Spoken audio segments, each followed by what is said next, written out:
Safari ya Daudi haikuwa tu ya kukimbia, bali ilikuwa safari ya maumivu, fedheha na kujifunza kumtegemea Mungu kwa undani zaidi. Alipokuwa akishuka kutoka juu ya mlima akitokea Yerusalemu kwa huzuni kubwa, ghafla akatokea mtu mmoja aitwaye Ziba, ambaye alikuwa mtumishi wa Mefibotheshi, mjukuu wake na Sauli. Ziba hakuja mikono mitupu mbele ya Daudi. Alikuja na mizigo ya chakula, punda waliobeba mikate, zabibu kavu, matunda pamoja na divai. Ilionekana kama msaada wa dhati kwa mfalme aliyekuwa katika shida. Daudi akamuuliza kwa mshangao, "Kwa nini umeleta haya yote?" Ziba akajibu kwa unyenyekevu wa maneno, lakini ndani yake kulikuwa na ujanja. Alisema chakula ni kwa ajili ya watu wa mfalme na divai ni kwa ajili ya waliokata tamaa njiani. Lakini alipoulizwa kuhusu Mefibotheshi, Ziba akatoa habari iliyogeuka kuwa kama sumu taratibu. Alidai kuwa Mefibosheshi amebakia Yerusalemu akitumaini kurudishiwa ufalme wa babu yake Sauli. Maneno hayo yalimgusa Daudi moja kwa moja moyoni. Katika hali yake ya udhaifu na kukimbia, hakupata muda wa kuchunguza kama ni kweli au la. Akaamini haraka na kwa hasira ya kimya kimya akampa Ziba mali zote za Mefibosheshi. Lakini maumivu ya Daudi hayakuishia hapo. Alipofika eneo la Bahurimu, akatokea mtu mwingine, Shimei, kutoka ukoo wa Sauli. Tofauti na Ziba, huyo hakuja na msaada. Alikuja na maneno makali kama mishale. Alianza kumtukana Daudi waziwazi. Alimtupia mawe na kumrushia mavumbi, huku akipaza sauti akimlaumu kwa damu ya nyumba ya Sauli. Alisema mateso yote yaliyompata Daudi ni adhabu ya Mungu kwa aliyoyafanya. Ilikuwa ni fedheha kubwa kwa mfalme.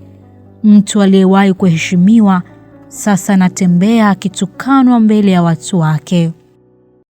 Askari waliokuwa pamoja na Daudi hawakuweza kuvumilia maneno na matendo yaliyokuwa yanafanywa. Mmoja wao aliyeitwa Abishai akataka kumkata kichwa Shimei papo hapo. Lakini Daudi hakuruhusu kulipiza kisasi. Alisema kwa utulivu, kwa maumivu, "Huenda Mungu ameruhusu mtu huyu kunitukana. Huenda ndani ya hayo matusi kuna ujumbe wa Mungu kwake."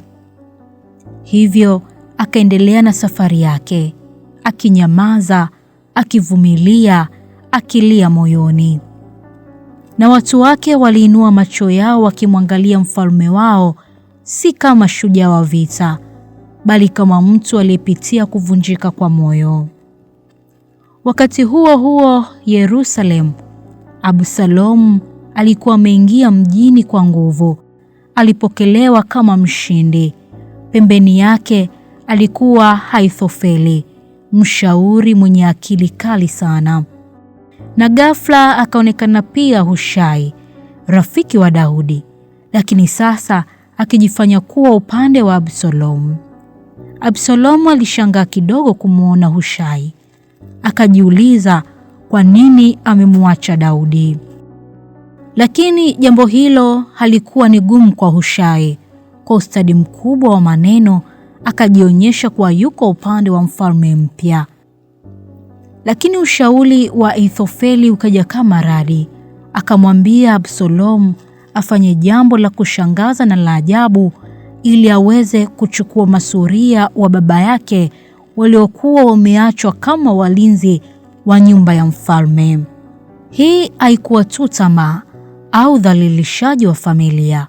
Ilikuwa ishara ya wazi kwa taifa lote kwamba hakuna kurudi nyuma. Vita kati ya baba na mwana ilikuwa imeanza rasmi. Na kweli Absalomu akafanya hivyo juu ya paa la jumba la kifalme. Kitendo hiki kilitimiza kwa njia ya uchungu maneno yaliyokuwa yametolewa zamani na nabii Nathan kama hukumu juu ya maisha ya Daudi aliyowahi kuyafanya kwa mtumishi wake.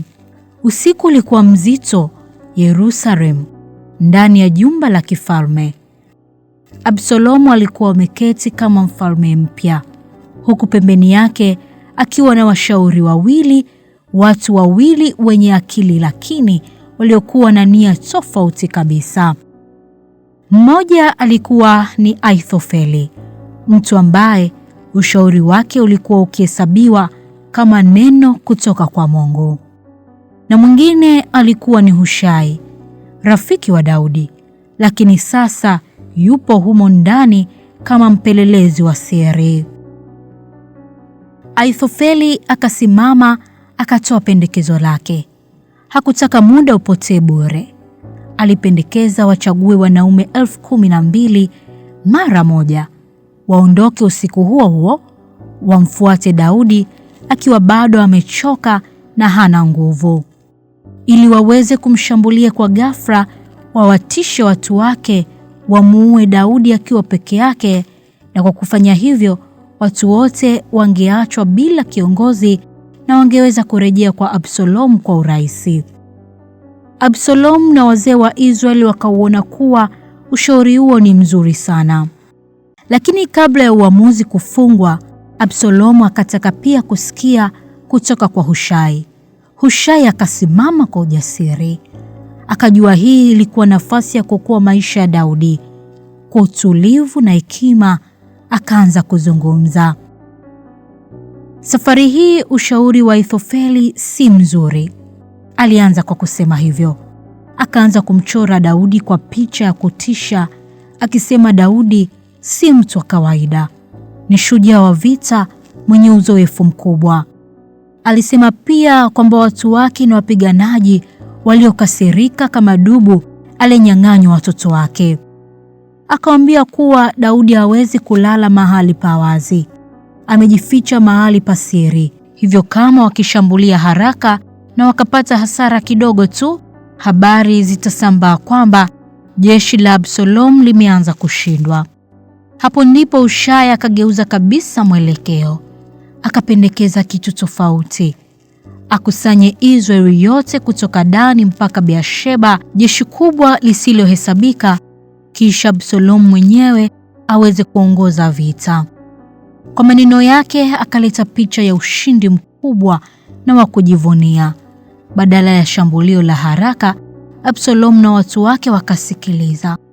Na cha kushangaza, wakaamua kuacha ushauri wa Ahithofeli na kuweza kufuata ushauri wa Hushai kwa mara ya kwanza.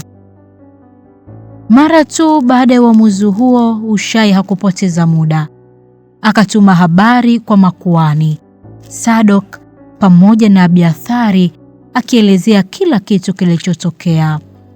Wao wakawatuma vijana wao Ahimaas pamoja na Yonathani, wakakimbia haraka kumfikia Daudi. Njia haikuwa rahisi. Walionekana njiani, wakalazimika kujificha kisimani, wakafunikwa kwa hekima ili wasiweze kuonekana na mwanamke Msamaria. Hatimaye wakamfikia Daudi na kumwambia wazi, usikae hapo, vuka mto haraka. Daudi aliposikia taarifa hiyo hakusita. Usiku huo huo akaondoka pamoja na watu wake, wakavuka mto Yordan. Hakuna hata mmoja aliyeweza kubaki nyuma.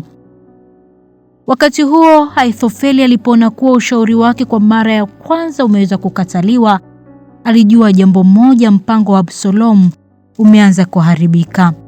Akarudi nyumbani kwake, akaweka mambo yake sawa, kisha akachagua mwisho wake mwenyewe.